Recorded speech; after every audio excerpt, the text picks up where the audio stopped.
Buenas noches, hoy quería grabarles la clase 10 del miércoles 15 de julio. Me había quedado sin mostrarle, vimos los operadores matemáticos, los operadores lógicos. Bueno, no habíamos hablado del operador de string, de la cadena de caracteres. Bueno, el operador el más entre caracteres, lo que hace concatena. Concatenar es juntar.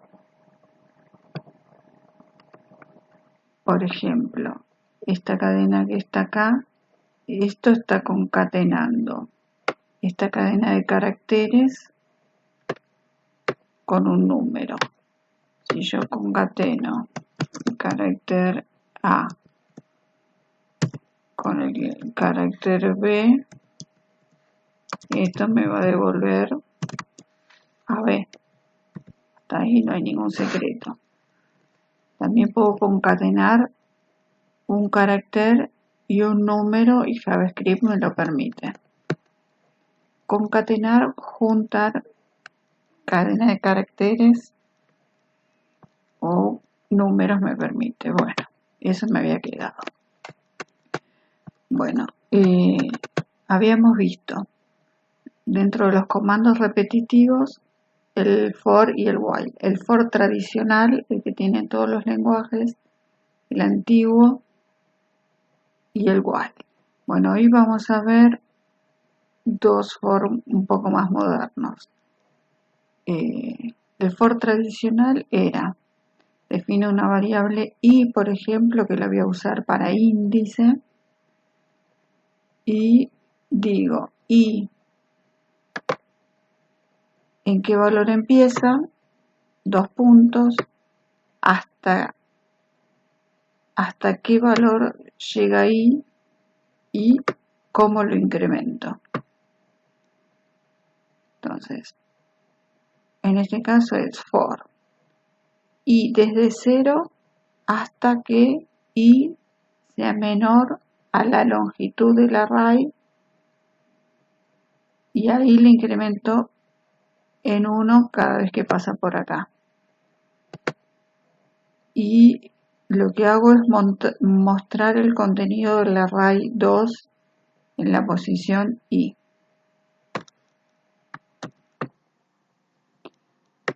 Entonces, vamos acá.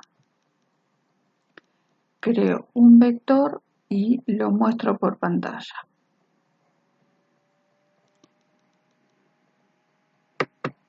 Este vector, quiero un vector. Un vector es un tipo de dato compuesto, es decir, bajo un mismo nombre, por ejemplo, en nombres guardo muchas celdas y en cada una de ellas un nombre. Una variable era un tipo de dato simple, solo podía guardar un solo dato. Cambio, en un arreglo o array o vector, guardo muchos datos en una sola, un tipo de variable compuesta. Entonces, si en este array yo guardo 5 nombres, si yo me quiero dirigir a uno de estos nombres, cada uno tiene un índice. Todos los arreglos comienzan. El primer dato está en la posición 0, el segundo 1, 2, 3, 4, cambio B. Si tiene 5 de longitud, el último está en la longitud menos 1.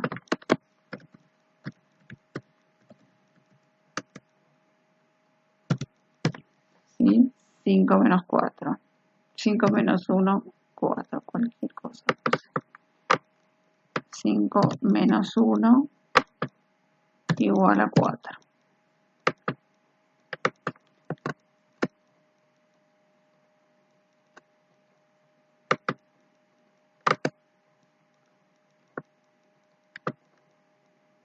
Perdón.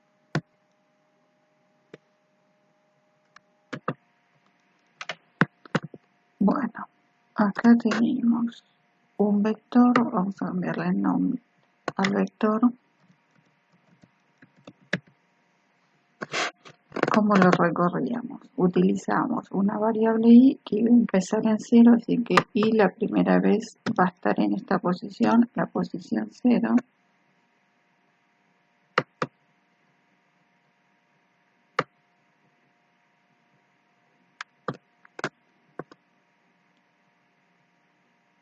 Y se iba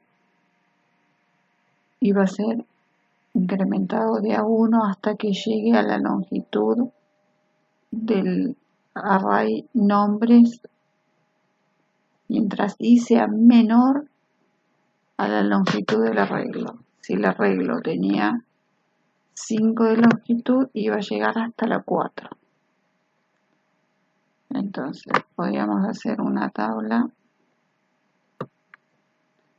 de lo que vale i y qué contenido tiene el array. Nombres en la posición i.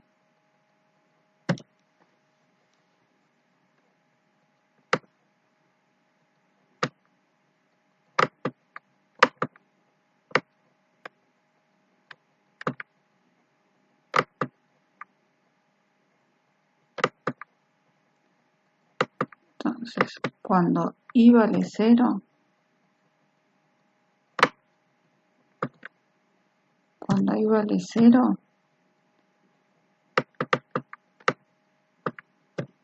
nombre en la posición 0 que vale, Inés. Entonces, muestra por pantalla nombres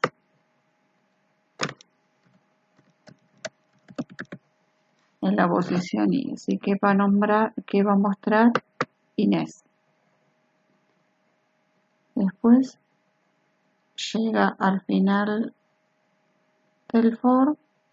Cuando viene acá, incrementa i en 1. ¿Y cuánto estaba valiendo? 0. ¿Cuánto se incrementó en 1? 0 más 1, 1. 1 es menor a la longitud del arreglo, sí. Entonces lo muestro por pantalla, que voy a mostrar nombres en la posición i.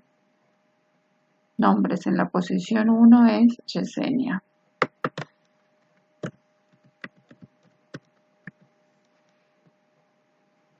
Listo. Llego al final del for, vuelvo. Ahora, incrementa i en 1, así que i ya vale 2. Dice, 2 es menor a la longitud del array nombres. Sí, 2 es menor que 5. Entonces, mostrar por consola nombres en la posición 2. Así que muestra Débora. Y este es el array común. El for tradicional, que seguramente han visto en los demás lenguajes, en Java, en Codo han visto este. Bueno, el JavaScript tiene un for más nuevo que es el for in, que se escribe de esta manera, así dice for, el nombre de un índice. Estos numeritos son índices, el que indica la posición. Cualquier letra puede ser, pero se suele usar I, J. Bueno, dice, para I, en el arreglo nombres, vamos a cambiar todo. I, es para I en el arreglo nombres, mostrar nombres en la posición I. Entonces, ya con esto sabe I qué valor va a tener y cómo se tiene que mover y hasta dónde. No le tengo que escribir esto.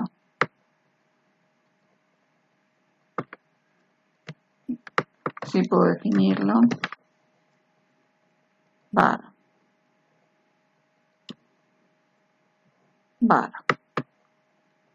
Defino i, var i nombres, mostrar nombres en la posición i. Entonces ya sabe que i va a empezar en 0, así que la primera vez va a mostrar Inés, la segunda vez va a mostrar i en la posición 2 y en la posición 3, nombres en la posición 0, nombres en la posición 1, en la posición 2, y va a recorrer todo el vector. ¿Sí? For in, i, in y el nombre del vector. El índice, in y el nombre del vector. Y se ocupa de recorrerlo solo, sin tener que andar escribiendo todo esto. Y después hay otro for que es el for of. Lo mismo.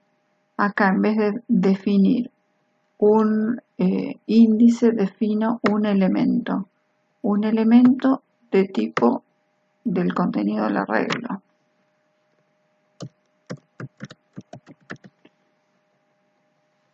Entonces, si nombres es un arreglo de, en este caso de string, de cadena de caracteres,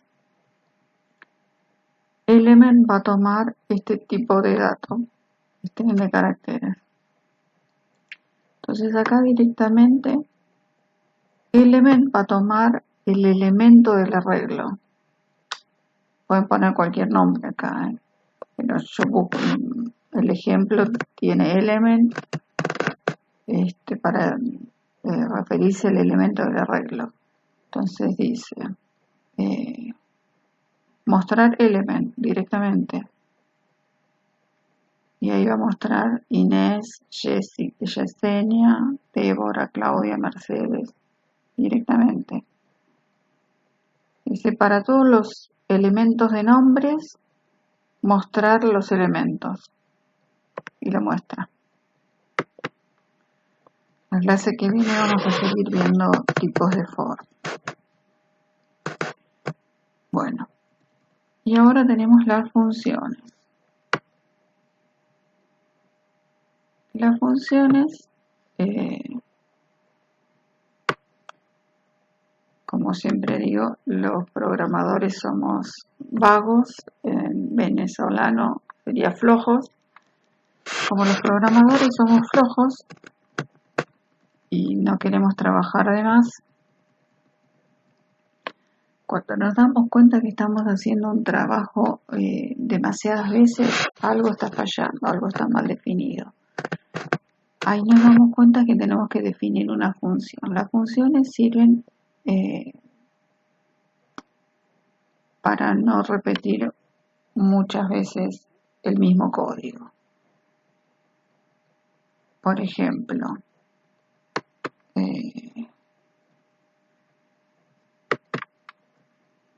las funciones que hemos estado usando, el prompt, que lo usamos para leer un dato en pantalla, el prompt es una función. Como me doy cuenta, y tiene un nombre entre paréntesis y en este caso está recibiendo un dato de entrada. Entonces, la función prompt recibe un dato de entrada y devuelve un valor. ¿Qué hace?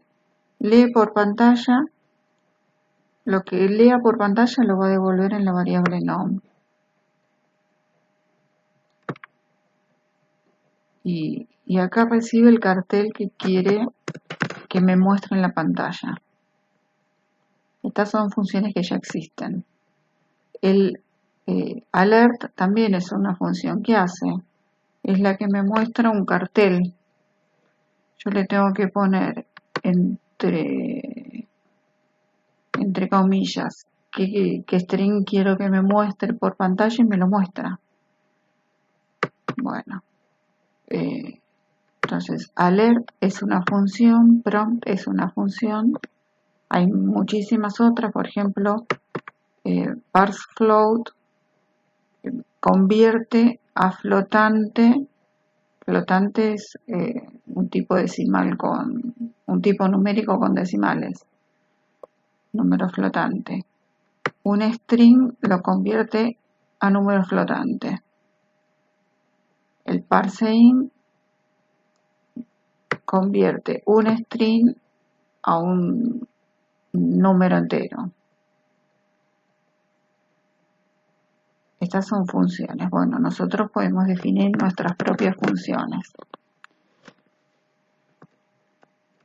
Entonces, ¿cuándo utilizo una función? En dos ocasiones utilizo una función. Una es cuando veo que mucho código se repite. Entonces digo, ya se está repitiendo mucho este código, me parece que me conviene hacer una función donde encapsule ese código que se repite y después la llamo. Ahora lo vamos a ver. Y la otra razón por la cual se utilizan funciones es para claridad del código. Cuando el código es muy complejo y largo, conviene separarlo también en funciones para clarificar el código. Entonces, por ejemplo, esta función empieza con function, le ponen un nombre a la función, los paréntesis siempre tienen que estar y puede o no recibir parámetros. Está recibiendo una variable que se llama number, la recibe como parámetro. Si quiero calcular el cuadrado de un número, necesito que me digan de qué número quiere que lo calcule. Entonces me dicen 3. Bueno, entonces yo voy a devolverle el cálculo de 3 por 3. Si ingresa un 4, el cuadrado del número 4, va a venir a la función, va a entrar un 4, va a hacer el cálculo, 4 por 4, 8, y me va a devolver el valor 16. Entonces en X me va a quedar el resultado de este cálculo. Y cuando lo muestre por pantalla voy a mostrar el 16. Acá un ejemplo de una función que calcula el perímetro de un cuadrado. ¿Cómo era? Era el lado más lado más lado más lado del perímetro. Entonces lado por 4.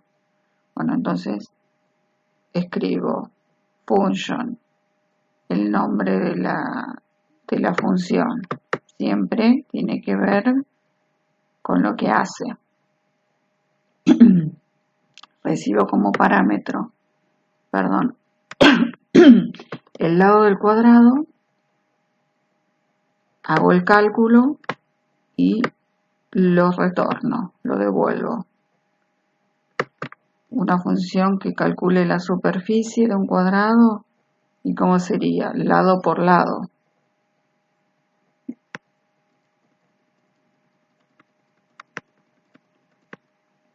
Esta es un poquito más compleja. El factorial de un número entero. Para estadísticas se utiliza el factorial de un número. El factorial de 6, por ejemplo, es el cálculo 6 por 5 por 4 por 3 por 2 por 1. El factorial de 7 es 7 por el factorial de 6. Y el factorial de 6 que sería 6 por 5 por 4 por 3 por 2 por 1. Entonces se dice que matemáticamente el factorial de n es igual a n por el factorial del otro lado, al signo de este lado. El n por el factorial de n menos 1, hasta que llegue a 1 y el factorial de 1 es 1.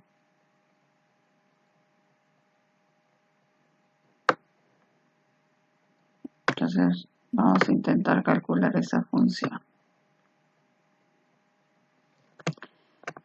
Convengamos que 6 por 5 por 4 por 3 por 2 por 1 es lo mismo que 1 por 2 por 3 por 4 por 5 por 6. ¿Sí? El orden de los factores no altera el producto. Entonces, ¿cómo hago para calcular una función que me haga este cálculo?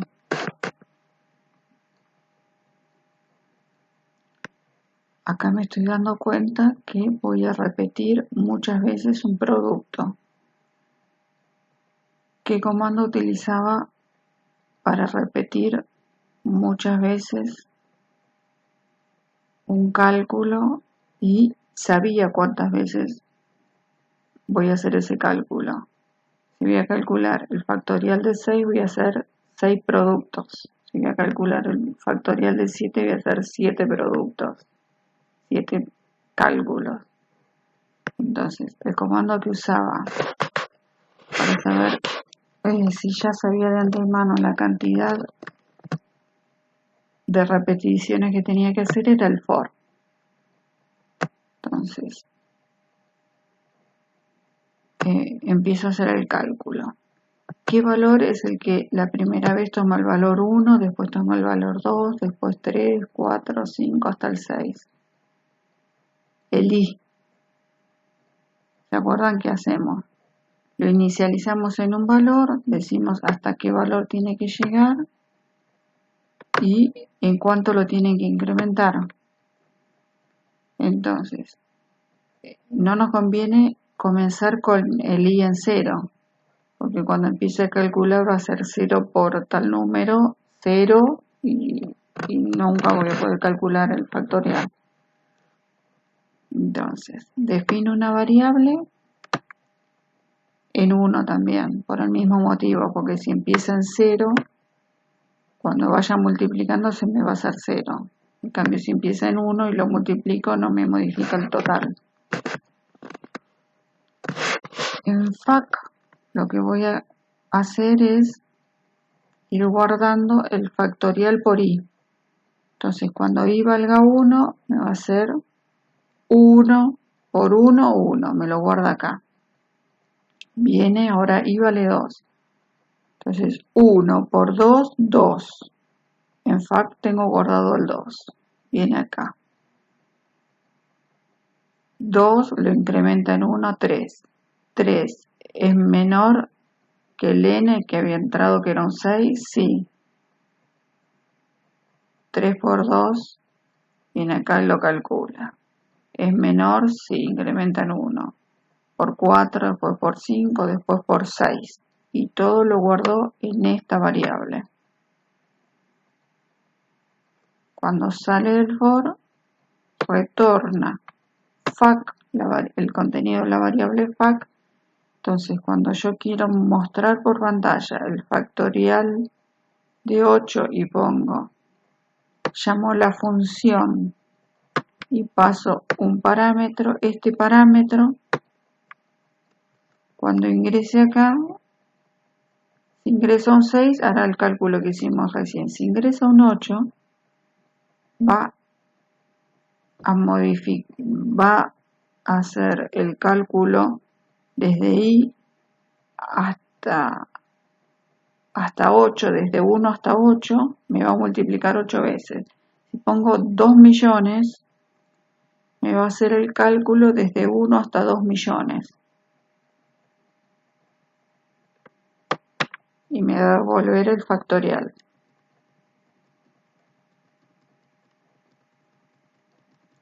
Bueno, acá les dejé un link con ejercicios básicos para practicar. A ver, vamos a entrar.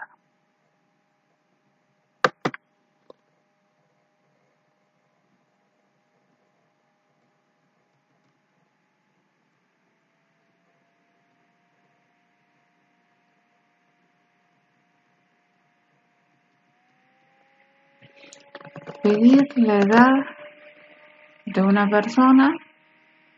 Si la edad es mayor a 18 años, indica que ya puede conducir.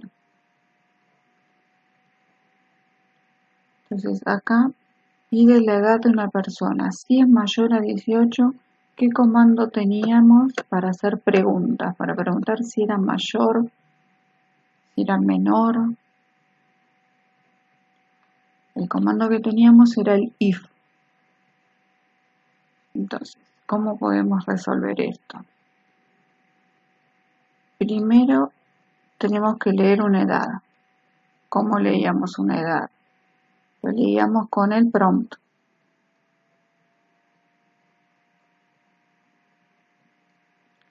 Después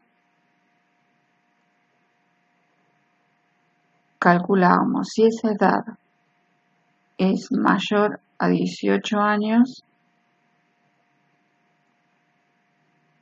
tenemos que indicar que ya puede conducir. ¿Y cómo hacíamos para indicar que ya puede conducir? Teníamos que ya sea o mostrar por consola con un console log, o lo podíamos hacer con un alert. Vamos a ver cómo lo solucionó acá, ¿verdad?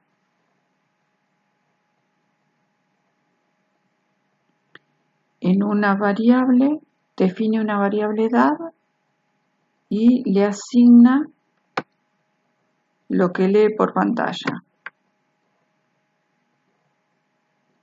Lee por pantalla, le dice ingrese su edad. Entonces escribe un número y lo guarda en edad.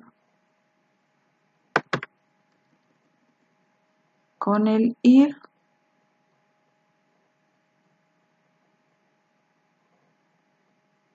pregunta.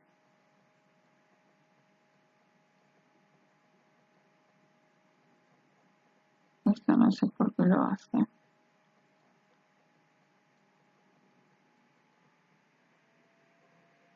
Si edad es mayor a 18 años, si edad es mayor a 18, pueden hacer acá un alert. Puedes conducir. Mostrar por pantalla o con un console log, puedes conducir. Acá está viendo si lo que ingresó es un número o una palabra. Si ingresó un número, funciona. Si ingresó una palabra, ya le saca el cartel, el número no es válido. Vamos a ver otro. Acá pide una nota y muestra la calificación según la nota que leyeron. Si se sacó de un 0 a un 3, hay que sacar este cartel. De un 3 a un 5 hay que sacar este. De un 5 a un 6 hay que sacar. ¿Sí? Entonces, ¿cómo lo haríamos? Para leer una nota, con el prompt igual. Y para ir sacando estos carteles, pregunto por las notas que se sacó. Entonces, a ver cómo lo resolvió. Ingresa una nota con el prompt y lo guarda en nota. Acá otra vez controla que el número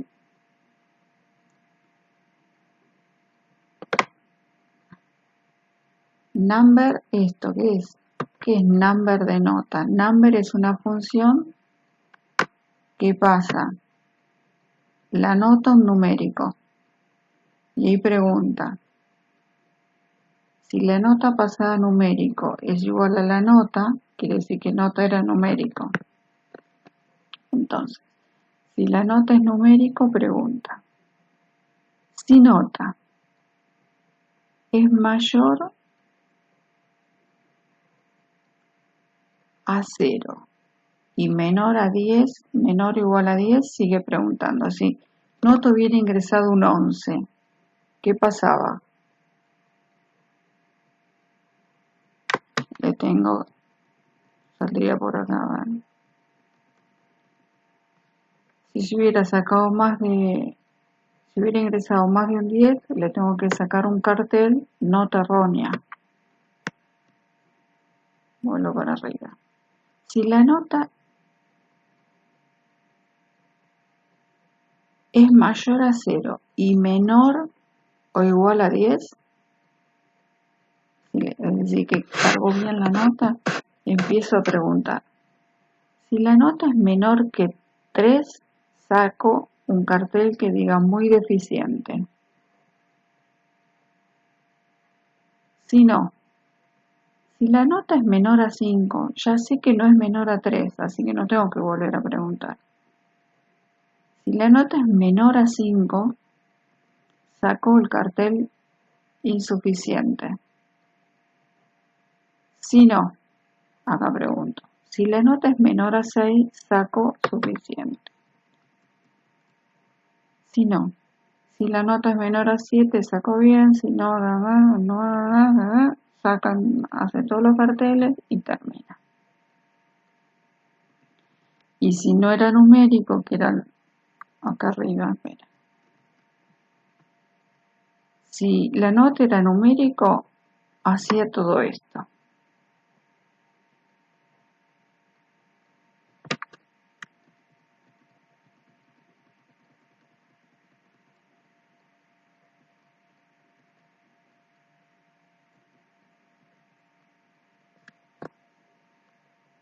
Si la nota no ingresó un número, si ingresó una palabra, una letra, lo que sea, viene a este else, a este si no,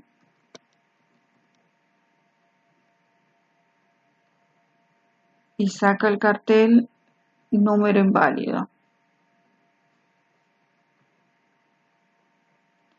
JavaScript tiene muchos tipos de datos indefinidos, eso después los vamos a ir viendo. Si pulsa aceptar y no ingresa ningún número, el dato que les daría sería indefinido. Bueno, acá hay otro ejercicio. Bueno, acá van teniendo ejercicios, vayan chusmeando de qué se trata.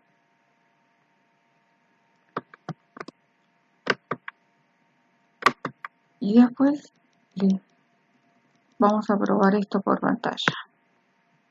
Vamos a crear un HTML y lo voy a copiar.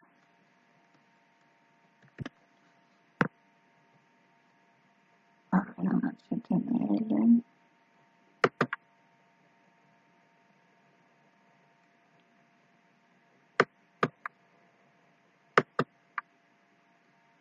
Un archivo nuevo que lo voy a grabar. Creo que ya lo tenía grabado. Bueno, lo voy a grabar como ejercicio 1.html. Le voy a guardar.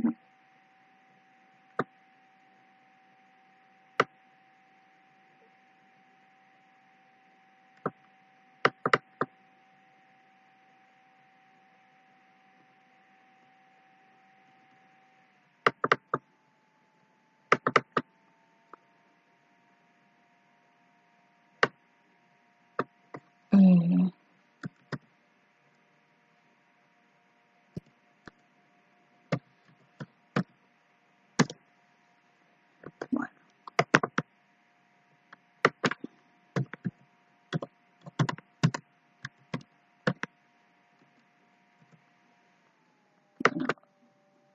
Me traje. Este es el HTML. Y para probar vamos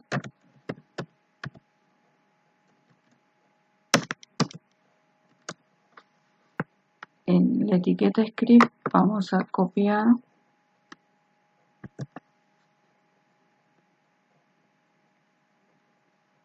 hasta el body completo.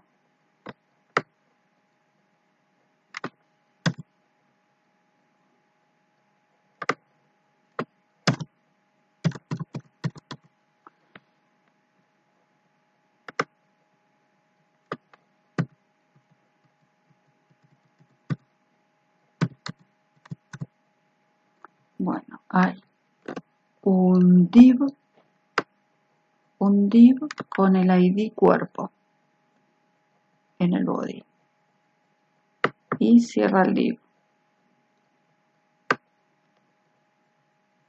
Y en JavaScript escribió lo siguiente: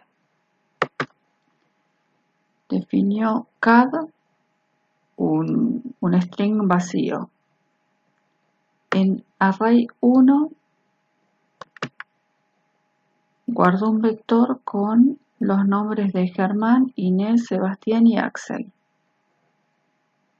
Y acá dijo: para cada elemento del arreglo, en la variable cad guarda lo que antes había en cad, que había la primera vez nada, la primera vez estaba vacío. Así que guarda en la variable cad lo que había en cad más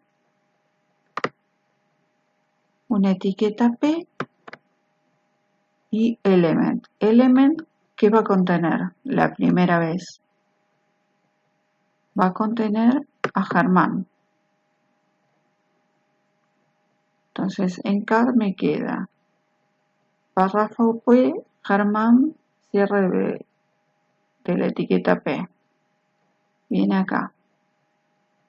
Element, la segunda vez, ¿qué elemento va a tomar? Inés. Se me va a crear una etiqueta a continuación de lo que había. A continuación de la etiqueta con Germán me va a crear una etiqueta nueva con Inés. Viene acá el tercer elemento, Sebastián. Así que en cad tenía todo concatenado. Así que a lo que ya tenía le voy a agregar una etiqueta con Sebastián y después le voy a agregar una etiqueta con Axel. Todo eso en cad. Y en esta línea que hizo, en esta línea dijo: del document del HTML trae el elemento por ID igual a cuerpo, y a eso, y en su interior pone la variable cad. Entonces ejecuto eso, es decir, va a venir al HTML, va a buscar qué etiqueta tiene un ID cuerpo. Cuando la encuentre en su interior, acá, en la línea 11, va a copiar todo lo que fue recopilando de este for. Todo eso que fue armando en este for en cad va a venir y lo va a poner acá en este cuerpo. Vamos a ejecutarlo. Control S, lo grabé.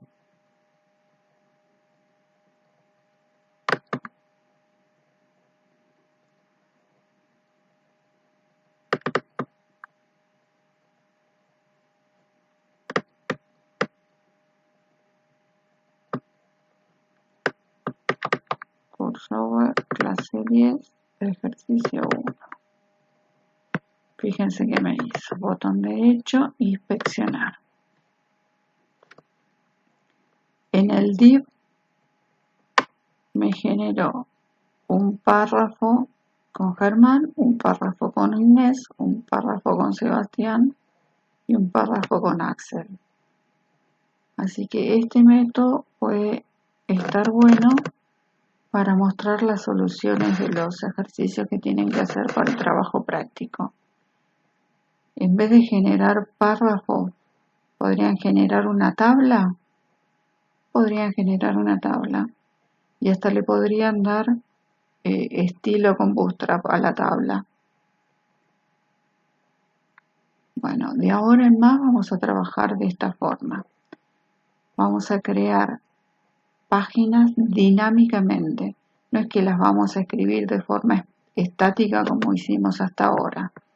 A partir de ahora, las páginas seguramente van a venir con un body vacío, y por JavaScript vamos a armar qué queremos mostrar en la página. Bueno, creo que esto es todo. A ver si hay algo más. Pero esto es todo lo que vimos. Bueno, espero que les sirva. Hasta luego.